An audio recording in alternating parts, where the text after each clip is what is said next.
Shalom, shalom, shalom, shalom.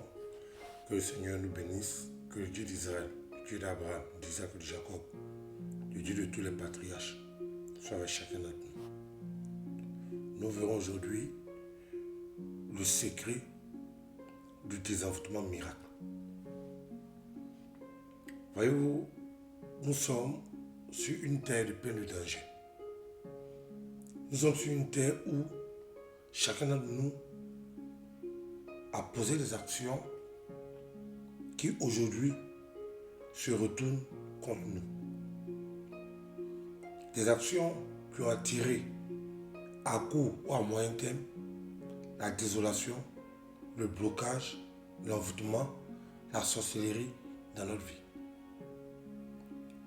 Et les différentes choses que nous avons posées nous suivent nécessairement. La Bible dit que ne vous y trompez pas, on ne se moque pas de Dieu. Ce qu'un homme aura semé, le moissonnera. Non seulement nous-mêmes, nous avons posé de mauvaises semences, mais au-delà de ça, les forces noires, elles aussi, ont posé des semences dans notre vie. Et voilà pourquoi aujourd'hui, la plupart des chrétiens sont malheureux. Et en général, c'est de nos fautes si nous sommes confrontés à certaines difficultés. La Bible dit, l'insensé, par ses conduites coupables et ses iniquités, s'était lui-même rendu malheureux.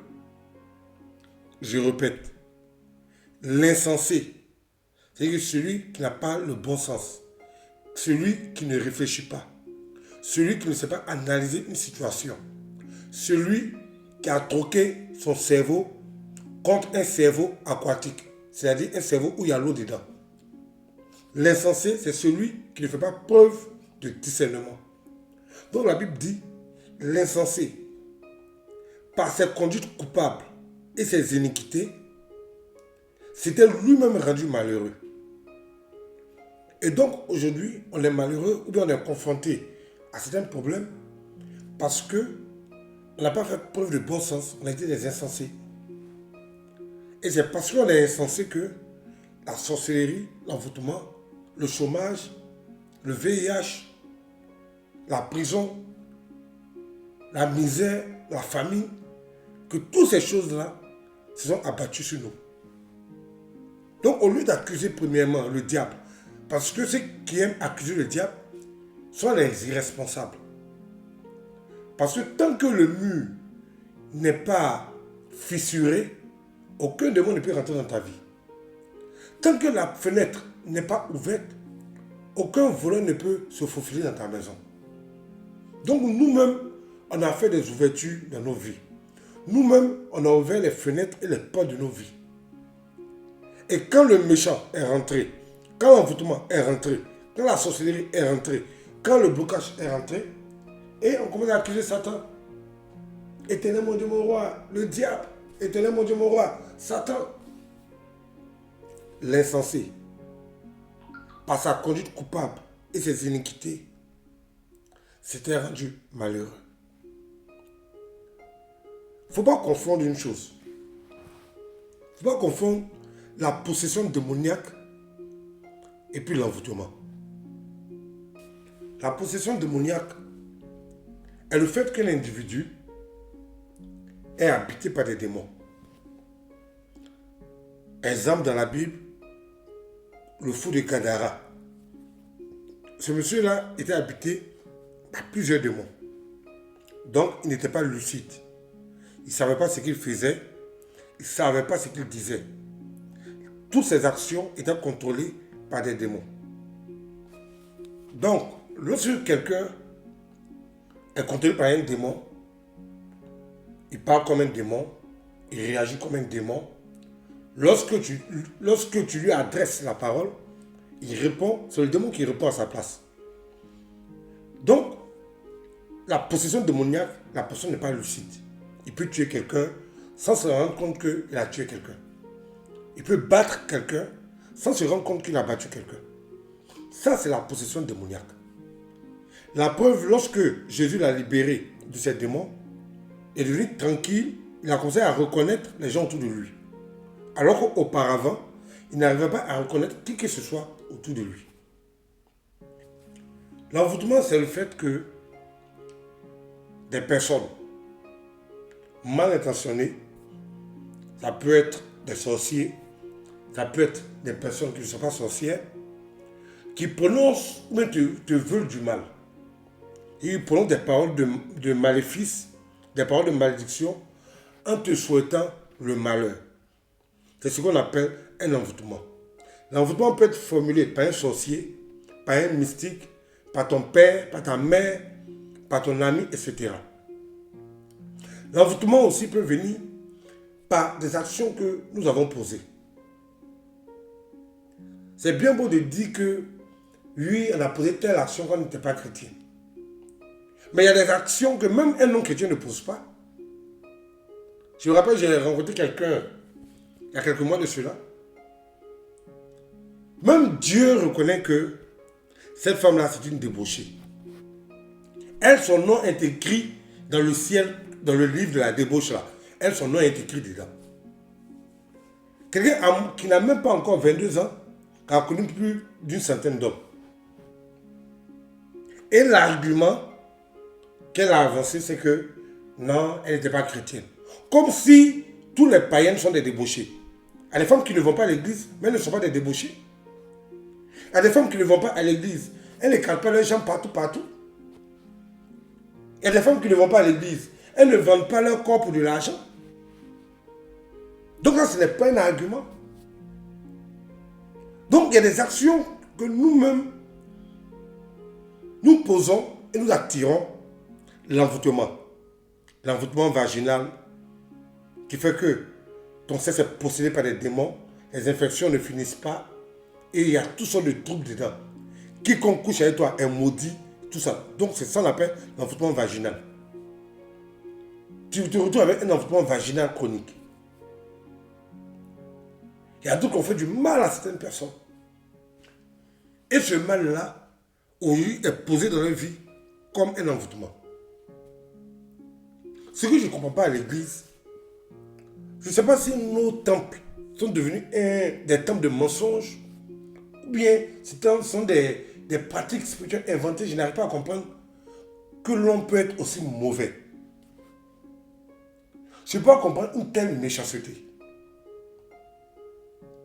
Parce qu'il y a des gens qui ont véritablement des problèmes. Des problèmes qui sont sérieux. C'est vrai, aucun d'entre nous n'est sain. Il y a des gens qui ont des problèmes vraiment sérieux. Et vous n'avez pas la solution à vous-même vos problèmes. Et vous prétendez avoir la solution aux problèmes des gens. Et ces personnes-là restent et leur vie va de mal en pire. Jusqu'à ce qu'un jour, une tragédie arrive. Et c'est après ce moment-là qu'on va dire, oh éternel mon Dieu, oh éternel mon roi, pourquoi tu as permis cela? Comme si Dieu est responsable de notre sottise et de notre méchanceté spirituelle. Personne n'est parfait. Mais au moins, Dieu a donné quelque chose à chacun d'entre nous pour qu'on puisse l'utiliser. C'est l'intelligence. Notre capacité de réfléchir. Et il y a des personnes, lorsqu'elles sont devenues chrétiennes, elles sont parties troquer, elles ont fait un troc de leur cerveau.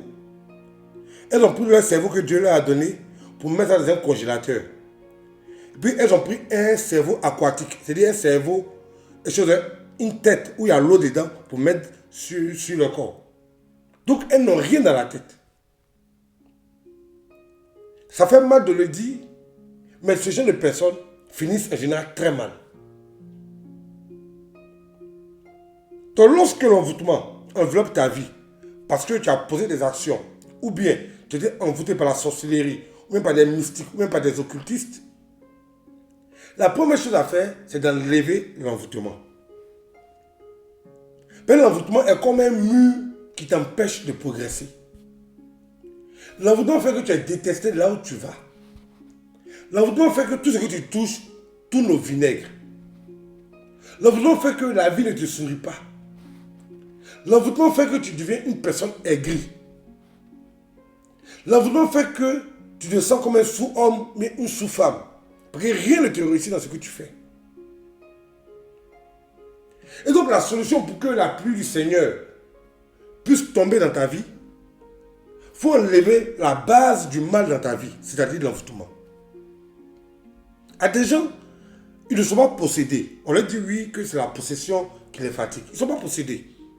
Ils sont envoûtés. C'est très différent. Quelqu'un qui est possédé n'est pas lucide. Mais quelqu'un qui est envoûté, il est très lucide de ce qu'il vit. Donc 99% des chrétiens ne sont pas possédés, mais ils sont envoûtés. Et donc il faut enlever cet envoûtement qui est sur leur vie. Il y a tellement de méthodes pour se désenvoûter, pour avoir une vie normale, une vie heureuse. Mais le désenvoûtement dépend de ce qui te suit. Toi, tu as un envoûtement qui peut remplir peut-être un verre d'eau. Donc, avec des huiles d'onction telles que condamnation des démons, détresse des démons, feu des archanges, en une semaine, ta vie est réglée. Tu es débarrassé de l'envoûtement. Mais toi, tu es conscient que toi, ton corps là, est devenu la caverne des démons et la caverne des envoûtements. Ton corps est souillé comme l'enfer. Il n'y a plus rien de sain dans ton corps. Il n'y a plus rien de pur dans ton corps. Et puis toi, tu veux te désenvoûter de la même manière que quelqu'un qui n'a pas fait trop de mauvaises choses, qui a été à l'abri de la sorcellerie, à l'abri de l'envoûtement. Ces envoûtements-là sont un peu. En une semaine, il finit de régler ça. Toi, ton corps qui est devenu comme un caniveau, et tu vas te désenvoûter à la même vitesse que celui qui n'a pas grand-chose sur lui. Mais ce n'est pas possible. On n'est pas dans un film de fiction. On n'est pas dans les histoires à dormir debout qu'on nous raconte chaque matin à l'église. Non, pas du tout. Nous sommes dans la réalité. La réalité est la vraie. Donc, pour ceux qui ont un petit envoûtement négligeable, pas grand-chose, avec des simples mesures, de condamnation des démons, détresse des démons, brisson, etc., ça peut se gérer. Maintenant, toi, tu sais que ton envoûtement, là, ta vie ressemble à un caniveau. Ta vie ressemble à un monticule d'ordures. Il n'y a rien de pur, rien de sain dans ton corps. Tu sais ce que tu as fait. Et tu veux te désenvoûter au même rythme et à la même vitesse que les autres. Mais on n'est pas dans des films imaginaires. La Bible dit, ne vous y trompez pas, on ne se moque pas de Dieu. Ce qu'un homme, une femme aura semé, la personne le moissonnera aussi. Donc tout ce que tu as fait, plus ajouté à la sorcellerie, plus ajouté à l'envoûtement, tout ça est constaté dans ton corps et tu as le courage d'avoir des pratiques spirituelles hasardeuses. Donc je vous donnerai le secret d'un désenvoûtement miracle en 7 jours. Que ta vie ressemble à un caniveau. Que ta vie ressemble à un tas d'ordures. Que ta vie soit floue et ton avenir incertain. En utilisant la méthode que je vais te donner, peu importe la multitude de tes péchés et de tes erreurs, en 7 jours, tu seras débarrassé de toutes ces impuretés, de toutes ces saletés, de tous ces envoûtements et tout ça. Donc, pour ceux qui ont une vie floue, puis un avenir incertain, à cause des tonnes d'envoûtement et d'impureté dans leur corps, alors il existe un kit qui est destiné à cela.